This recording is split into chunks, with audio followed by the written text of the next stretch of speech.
Being in the Senate, you're reading all kinds of bills and stories and catching up on news and updates and briefings. And then even when I was giving speeches on the floor, I would have to print my speeches at like a 24 font so I can actually see without having to look down or hold the paper close. I represent District 4 in the state of Michigan. That's a portion of Detroit, Lincoln Park, Allen Park, and Southgate. I've been visually impaired my entire life. So, my parents noticed because I was 6 inches from the TV as a kid. My mother had macular degeneration as well as her other issues and myopia and things like that. But as an adult, things got hazy.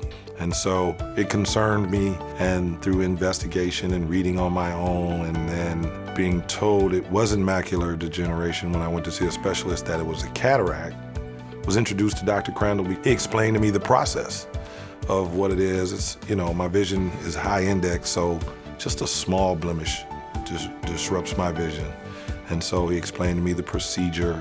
He was very informative. He wasn't speaking in a language above my head. It was in layman's terms of how the procedure would go, how long it would last, and what to expect. I wasn't technically nervous, like afraid. I just was anxious to see how it would turn out. And so after the first eye, the procedure probably lasted 16, 18 minutes. And I just was like, hey, quality of life changed immediately.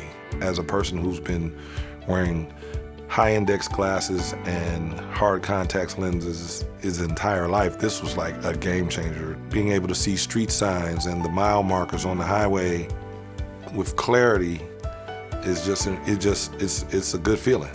When you're living with a blurry vision your entire life, and the only way to get through the day is with corrective lenses, you appreciate being able to see. Dr. Crandall and the team were very warm and caring, and I know everything isn't perfect for everybody, but for me, it's been a very satisfying experience.